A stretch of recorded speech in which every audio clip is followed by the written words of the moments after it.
BBC বাংলার অধিবেশন প্রবাহতে আপনাদের স্বাগত। আজ আপনাদের সাথে লন্ডন স্টুডিও থেকে আছি মানসী বড়ুয়া, আর ঢাকায় আমার সাথে থাকছেন আকবর হোসেন। জানিয়ে দেব এই মুহূর্তে গুরুত্বপূর্ণ সব আপডেট, আন্তর্জাতিক সংবাদ। প্রথমেই জানিয়ে দেব ইরানকে 37 ঘন্টার হুমকি দিলেন ট্রাম্প। এরপর থাকছে এবার ভারতকে হুঁশিয়ারি দিল পাকিস্তান, যে কোনো সময় লেগে যেতে পারে বিশ্বযুদ্ধ। আরো জানিয়ে দেব চীনের প্রস্তুতি দেখেই কাঁপছে তাইওয়ান। এবং সর্বশেষ থাকছে যে 7টি কারণে ইরানকে হারাতে পারবে না ইসরায়েল ও যুক্তরাষ্ট্র। এতক্ষণ শুনছিলেন সংবাদের শিরোনাম, এখন বিস্তারিত। তবে তার আগে অনুরোধ থাকবে এই ভিডিওটিতে একটি লাইক এবং কমেন্ট করে জানিয়ে দিন কোন জেলা থেকে বা কোথা থেকে আপনি আমাদের এই ভিডিওটি দেখছেন এবং শুনছেন। ইরানকে 37 ঘন্টার হুমকি দিলেন ট্রাম্প। ইরান যুক্তরাষ্ট্র সম্পর্ক কি আরব যুদ্ধের দিকে এগোচ্ছে? মধ্যপ্রাচ্য কি নতুন করে বাঁচতে চলছে বড় সংঘাতের দামামা? ডোনাল্ড ট্রাম্পের হুমকির জবাবে ইরান কেন বলছে অনুশোচনা করতে হবে? এই প্রশ্নগুলো এখন ঘুরপাক খাচ্ছে বিশ্ব রাজনীতির কেন্দ্রে। সম্প্রতি যুক্তরাষ্ট্রের প্রেসিডেন্ট ডোনাল্ড ট্রাম্পের করা হুঁশিয়ারির পর এবার কঠোর জবাবের হুঁশিয়ারি দিল ইরান। তেহরান স্পষ্ট করে জানিয়ে দিয়েছে যে কোনো আগ্রাসনের জবাব হবে ভয়ঙ্কর এবং তার পরিণতি আগ্রাসনকারীদেরই ভোগ করতে হবে। সম্প্রতি ইরানের প্রেসিডেন্ট মাসুদ পেজেশকিয়ান বলেন, ইরানের বিরুদ্ধে যে কোনো আগ্রাসনের জবাব হবে কঠোর। আমাদের পাল্টা আঘাতের পর আগ্রাসনকারীরা অনুশোচনা করবে। সংক্ষিপ্ত হলেও এই বার্তা ছিল স্পষ্ট। হুমকির ভাষায় কথা বললে ইরানও চুপ করে থাকবে না। এই পাল্টা হুঁশিয়ারি সূত্রপাত হয়েছে যুক্তরাষ্ট্রের প্রেসিডেন্ট ডোনাল্ড ট্রাম্পের বক্তব্য থেকে। সম্প্রতি ফ্লোরিডার মার আলাগোতে ইসরায়েলের প্রধানমন্ত্রী বেনিয়ামিন নেতানিয়াহুর সঙ্গে বৈঠকের পর এক যৌথ সংবাদ সম্মেলনে ট্রাম্প সরাসরি ইরানকে নিশানা করেন। ট্রাম্প দাবি করেন, ইরান আবারও পরমাণু কর্মসূচি ও ব্যালিস্টিক ক্ষেপণাস্ত্র তৈরির প্রকল্প সক্রিয় করছে। তার ভাষায়, আমি সম্প্রতি জেনেছি তেহরান আবার অস্ত্র ও আরো অনেক কিছু তৈরি করছে। তিনি আরো বলেন, জুন মাসের সংঘাতের সময় যেসব স্থাপনা হামলা চালিয়ে ধ্বংস করা হয়েছিল, ইরান সেগুলো এখন আর ব্যবহার করছে না, বরং নতুন নতুন জায়গায় গোপনে তাদের তৎপরতা চলছে। ট্রাম্পের দাবি, যুক্তরাষ্ট্র জানে ঠিক কোথায় ইরান কি করছে, আর সেই কারণেই এই সতর্কবার্তা। তিনি বলেন, আমরা চাই না আবারও B2 বোমারু বিমানের জ্বালানি খরচ করতে। এই একটি বাক্যই লুকিয়ে আছে ভয়ঙ্কর বার্তা। হামলার প্রস্তুতি আছে শুধু সিদ্ধান্তের অপেক্ষায়। এখানেই থামেনি ট্রাম্পের হুমকি, সুর আরো চড়ান তিনি। ট্রাম্প বলেন, ইরান যদি এই সতর্কবার্তা উপেক্ষা করে তাহলে বড় ধরনের হামলা ছাড়া আমাদের সামনে আর কোনো উপায় থাকবে না। তার ভাষায়, ইরানে হামলা চালিয়ে ফিরে আসতে সময় লাগবে মাত্র 37 ঘন্টা।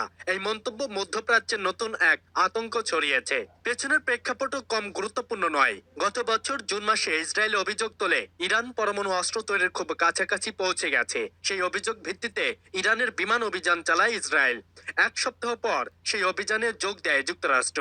সেই সংঘাতের রেশ কাটতে না কাটতেই আবার নতুন করে হুমকি, পাল্টা হুঁশিয়ারি। এবার ভারতকে ফের হুঁশিয়ারি দিল পাকিস্তান, যে কোনো সময় লেগে যেতে পারে যুদ্ধ। জম্মু কাশ্মীর সহ নানা ইস্যুতে প্রায় আগ্রাসী ভূমিকা নিতে দেখা যায় ভারত পাকিস্তানকে।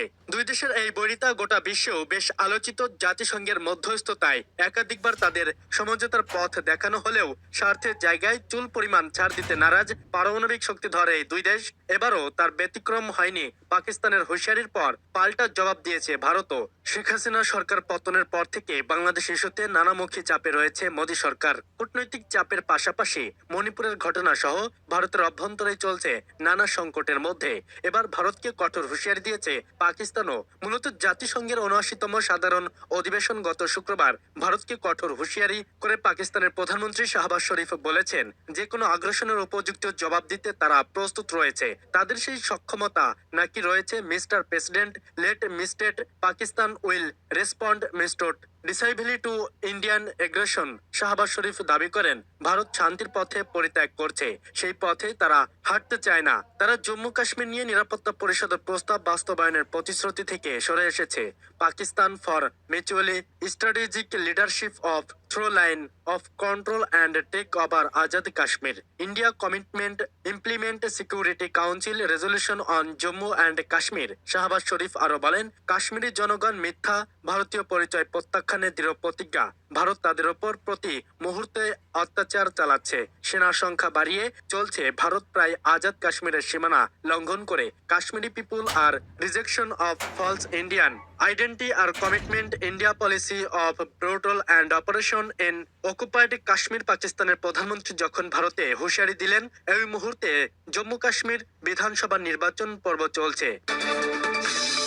চীনের প্রস্তুতি দেখেই কাঁপছে তাইওয়ান। চীন কতটা ভয়ঙ্কর হতে পারে সেটাই এবার হারে হারে টের পাচ্ছে তাইওয়ান আর আমেরিকা। তাইওয়ানকে অবরুদ্ধ করে জাস্টিস মিশন 2025 নামে ব্যাপক আকারে লাইভ ফায়ার সামরিক মহড়া শুরু করেছে শি জিনপিং প্রশাসন। এরই মধ্যে তাইওয়ানের উত্তর ও দক্ষিণ উপকূলের কাছে রকেট ছুড়েছে চীন। একই সঙ্গে দ্বীপটিকে অবরুদ্ধ করার মহড়ার অংশ হিসেবে নতুন উভয়চর যুদ্ধ জাহাজ, বোমারু বিমান ও ডায়াস্টার মোতায়েন করেছে দেশটি। সম্প্রতি তাইওয়ানের জন্য এ যাবৎকালের সবচেয়ে বড় অস্ত্র বিক্রির প্যাকেজ ঘোষণা করে আমেরিকা। এই পদক্ষেপ ক্ষুব্ধ হয়ে তাইওয়ানের বিচ্ছিন্নতাবাদী শক্তির প্রতি কঠোর সতর্কবার্তা দিতে এ মহড়া চালানো হচ্ছে বলে জানিয়েছে বেইজিং। অন্যদিকে যে কোনো হামলা মোকাবেলায় তাইওয়ানের সেনাবাহিনী উচ্চ সতর্কতায় রয়েছে বলে জানিয়েছে তাইওয়ান। এছাড়া তাইওয়ানের যে কোনো সামরিক হামলা হলে পাশে থাকার প্রতিশ্রুতি দিয়েছে জাপান। তাইওয়ান ঘিরে জাস্টিস মিশন 2025 নামে ব্যাপক আকারে লাইভ ফায়ার সামরিক মহড়া শুরু করেছে চীন। সোমবার সকালে নৌবিমান ও রকেট বাহিনী মোতায়েন করে তাইওয়ানকে চারদিক থেকে ঘিরে ফেলে চীনের শাসক কমিউনিস্ট পার্টির সামরিক শাখা পিপলস লিবারেশন আর্মি পিপলে। একই সঙ্গে তাইওয়ানের আশপাশের দ্বীপ এলাকায় টহল দিচ্ছে চীনাব কোস্টগার্ড। মহড়ার অংশ হিসেবে ডায়াস্টার ফ্রিগেট, যুদ্ধবিমান, বোমারু বিমান ও ড্রোন, দূরপাল্লার ক্ষেপণাস্ত্র মোতায়েন করা হয়েছে। এর মধ্য দিয়ে সমুদ্র আকাশ সমন্বয়, নির্ভুল লক্ষ্যবস্তু শনাক্ত ও ধ্বংসের সক্ষমতা পরীক্ষা করা হচ্ছে বলে জানায় পিএলএ। এই মহড়াকে তাইওয়ান স্বাধীনতার বিচ্ছিন্নতাবাদী শক্তি এবং বিদেশি হস্তক্ষেপের বিরুদ্ধে কঠোর সতর্কবার্তা হিসেবে বর্ণনা করেছেন পিএলএর পূর্বাঞ্চলীয় থিয়েটার কমান্ডার মুখপাত্র কর্নেল আশি।